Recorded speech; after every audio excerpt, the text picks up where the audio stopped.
Running बने रही हमारे साथ. Now, hotel owners in Siliguri have taken a firm decision to stop issuing new visas to Bangladeshi citizens and have imposed a de facto ban on those with existing visas from staying in hotels. The decision comes in response to threatening statements from Bangladesh concerning the Siliguri corridor and the 7 states of northeast India known as the Seven Sisters. The Greater Siliguri Hoteliers Welfare Association said that every year around 25,000 to 30,000 Bangladeshi citizens come to India through the Siliguri corridor for medical treatment and education. With many using Siliguri as a transit hub, hotel owners claim the situation has become alarming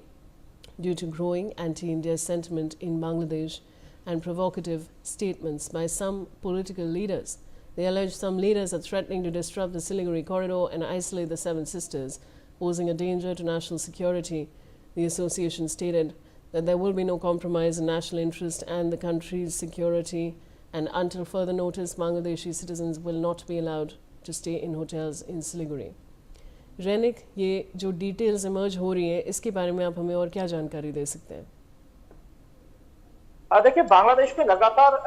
जो Hindus है और minorities है उनके ऊपर लगातार हमले का घटना घट रहा है और उसके साथ साथ ही बांग्लादेश में जो लोग प्रोटेस्ट कर रहे हैं उसी दौरान प्रोटेस्ट के दौरान भारत के खिलाफ में बहुत सारे भड़काऊ बयान दिया जा रहा है, जिसमें सेवन सिस्टर को लेकर लगातार बयानबाजी जो है वो बांग्लादेश के सामने आ रहा था और ये सेवन सिस्टर्स को बांग्लादेश की तरफ से दखल किया जाएगा, इस तरीके का जो भड़काऊ बयान बांग्लादेश से आ रहा था, इसी का प्रतिवाद में बोल सकते हैं कि भारत की तरफ से भी अभी स्टेप किया जा रहा है। भारत का जो पश्चिम बंगाल का जो बिजनेस प्लान है जो कि सिलीगुड़ी कॉरिडोर यानी चिकन नेक कॉरिडोर जिसको कहा जाता है,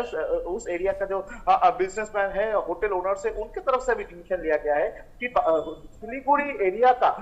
किसी भी होटल पर बांग्लादेशी लोगों को अलाउ नहीं किया जाएगा, यानी बांग्लादेश का जो भी नागरिक है, जो लोग वीसा लेकर बांग्लादेश से इधर आते हैं, सिलीगुड़ी कॉरिडोर से जो लोग एंटर करते हैं, कुचबिहार से जो लोग एंटर करते हैं, वो लोग जब नॉर्थ बंगाल में रुकने की कोशिश करते हैं तो होटल वो लोग बुक करते हैं, तो किसी भी तरीके से बांग्लादेशी लोगों को बुक नहीं दिया जाएगा, होटल नहीं दिया जाएगा, क्योंकि होटल एसोसिएशन का कहना है कि जिस तरीके से चिकन नेक कॉरिडोर हो या सेवन सिस्टर हो, इनके ऊपर बांग्लादेशी लोगों के नजर है और जिस तरीके से बांग्लादेश की तरफ से भड़काऊ बयान दिया जा रहा है और उसके साथ साथ जो बांग्लादेश का माइनॉरिटीज है उनके ऊपर जिस तरीके से अत्याचार हो रहा है, उसी का प्रतिवाद में ये डिसीजन जो है ये होटल ओनर्स एसोसिएशन की तरफ से लिया गया है। 3 एरिया यानी तीन जिला पर, कोचबिहार, सिलीगुड़ी और मालदा, ये तीनों जिला पर ही ये डिसीजन लिया गया है कि किसी भी होटल पर बांग्लादेशी जो सिटीजन है उनको नहीं होटल दिया जाएगा और उन पर बुकिंग जो है वो कैंसिल किया जाएगा। शुक्रिया रैनिक जुड़ने के लिए। ना